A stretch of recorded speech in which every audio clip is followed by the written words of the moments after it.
Hello guys, this is advocate Arshi Malik. आज इस video में हम इस बारे में डिस्कस करेंगे कि अगर वाइफ 498A का केस करने के बाद कोर्ट में नहीं आती है, दहेज केस के अंदर नहीं आती है, कोर्ट में पेश नहीं होती है, तो ऐसे में वाइफ को किन किन चीज़ों का सामना करना पड़ सकता है।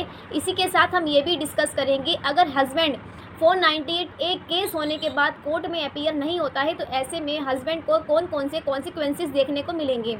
तो अगर आपने मेरा चैनल सब्सक्राइब नहीं करा है तो प्लीज़ मेरा चैनल पहले सब्सक्राइब करें ताकि मुझे मोटिवेशन मिले और मैं आपके लिए ऐसी वीडियोस लाती रहूँ। 498A केस के अंदर वाइफ सबसे पहले एक कंप्लेंट फाइल करती है पुलिस स्टेशन के अंदर या फिर वुमन सेल के अंदर। इसके बाद इस कंप्लेंट के बेस पर ही FIR दर्ज की जाती है पुलिस के द्वारा। इसके बाद क्या होता है, जो पुलिस है वो इस मैटर के अंदर इन्वेस्टिगेशन करती है और जब ये इन्वेस्टिगेशन पूरी हो जाती है तो पुलिस इस FIR के बेस पर जो इन्वेस्टिगेशन हुई है उसकी चार्जशीट कोर्ट के अंदर फाइल कर देती है। चार्जशीट फाइल होने के बाद क्या होता है गाइस, इससे पहले मैं आपको एक इम्पॉर्टेंट बात बता देती हूँ। 498 केस के अंदर, दहेज केस के अंदर वाइफ को कोर्ट की डेट्स पर जाने की कोई भी ज़रूरत नहीं होती है। ज़रूरत तब पड़ती है वाइफ की जब केस जो है वो एविडेंस के स्टेज पर आ जाता है, यानी कि अगर कोर्ट में चार्जशीट लग गई है, चार्जशीट कोर्ट में फाइल हो गई है, तो इसके बाद जो नेक्स्ट स्टेज आती है वो आती है एविडेंस की। जैसे ही एविडेंस की स्टेज आती है वैसे ही कोर्ट वाइफ को सम्मन जारी कर देता है, सम्मन इशू कर देता है कि आपको इस डेट पर गवाही देने के लिए आना है। यानी मोटे तौर पर ये कहा जा सकता है कि वाइफ को सिर्फ गवाही देने के लिए ही बुलाया जाता है या फिर उसका क्रॉस एग्जामिन करने के लिए उसको बुलाया जाता है। अगर वाइफ इससे पहले किसी भी स्टेज पर अगर 498 केस के अंदर आती है तो वो अपनी इच्छा के अनुसार आएगी, अपनी इच्छा के अकॉर्डिंग आएगी। अदरवाइज़ वाइफ को कोई भी ज़रूरत नहीं होती है कि वो कोर्ट अटेंड करे, कोर्ट की डेट्स पर जाए। जब तक कोर्ट उसको एविडेंस के लिए ना बुलाए, उसको गवाही के लिए ना बुलाए, उसको सम्मन इशू ना करे, तब तक वाइफ को जाने की कोई भी ज़रूरत नहीं होती है दहेज केस के अंदर। अब बात आती है, अगर कोर्ट ने सम्मन इशू कर दिया है वाइफ को कि आपको इस डेट के अंदर आना है गवाही देने के लिए, लेकिन सम्मन जारी होने के बाद भी अगर वाइफ कोर्ट में नहीं जाती है तो कोर्ट ऐसे में क्या एक्शन लेगा। कोर्ट सबसे पहले क्या करेगा कि वाइफ के अगेंस्ट में बेलेबल वारंट इशू कर देगा। बेलेबल वारंट को एग्जीक्यूट कराने के लिए पुलिस वाइफ के घर पर जाएगी और उसको पुलिस स्टेशन में बुलाएगी और उसको, क्योंकि ये बेलेबल वारंट है इसलिए हैंड टू हैंड वाइफ को बेल दे दी जाएगी, लेकिन वो बाउंड हो जाएगी कि उसे इस डेट के ऊपर कोर्ट के अंदर पेश होना है और अपनी गवाही देनी है। लेकिन अगर वाइफ बेलेबल वारंट इशू होने के बावजूद भी कोर्ट में नहीं आती है, कोर्ट में अपीयर नहीं होती है, तब क्या होगा। बेलेबल वारंट इशू होने के बाद अगर वाइफ तब भी नहीं आती है तो उसके अगेंस्ट में नॉन बेलेबल वारंट इशू कर दिए जाएंगे, जिसके अंदर पुलिस वाइफ को अरेस्ट कर लेती है और फिर वाइफ को कोर्ट के सामने पेश किया जाता है गवाही के लिए। अगर बेलेबल वारंट भी हो गए हैं और इसके बाद नॉन बेलेबल वारंट भी हो गए हैं लेकिन वाइफ अभी तक गवाही के लिए कोर्ट में नहीं आई है, तो इस सिचुएशन में क्या होगा, तो कोर्ट क्या करेगी, इस केस को डिसमिस कर देगी या फिर डिसमिस इन डिफ़ॉल्ट कर देगी।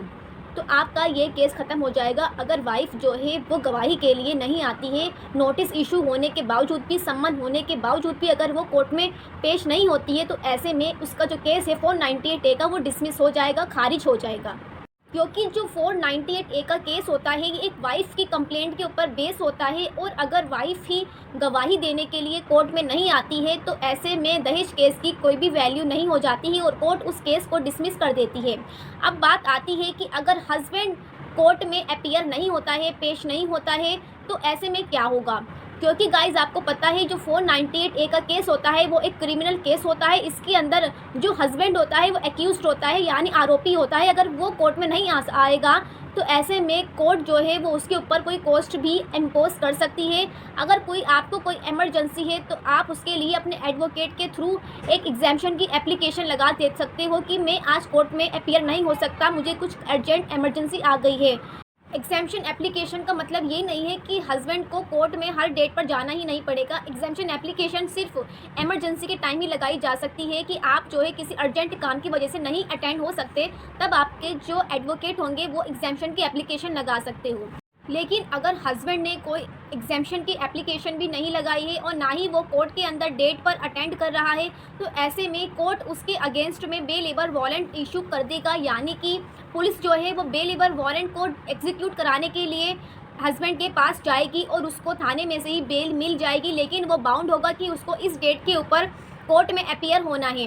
लेकिन अगर वो बेलेबल वारंट होने के बावजूद भी कोर्ट में नहीं आता है तो कोर्ट उसके अगेंस्ट में नॉन बेलेबल वारंट इशू कर देता है, और फिर इसके बाद जो नॉन बेलेबल वारंट होते हैं NBW, वो एग्जीक्यूट कराने के लिए पुलिस उसको अरेस्ट कर सकती है और उसको कोर्ट के सामने अपीयर कर सकती है। और ऐसे में जो हस्बैंड की बेल है वो भी कैंसिल हो जाएगी।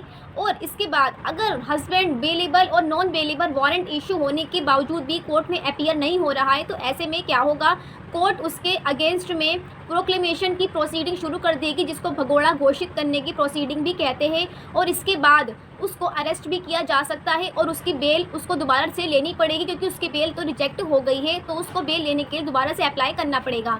तो आज हमने इस वीडियो में ये डिस्कस करा है कि 498A केस के अंदर अगर वाइफ अपीयर नहीं होती है तो क्या होगा, और अगर हस्बैंड अपीयर नहीं होता है तो किस तरह से उसकी जो बेल है जो उसने स्टार्टिंग में ली थी केस के, वो उसकी बेल रिजेक्ट हो सकती है। सो गाइज, अगर आपको मेरी दी हुई इन्फॉर्मेशन अच्छी लगी तो प्लीज़ मेरे चैनल को सब्सक्राइब करें, और ताकि मुझे मोटिवेशन मिले और मैं आप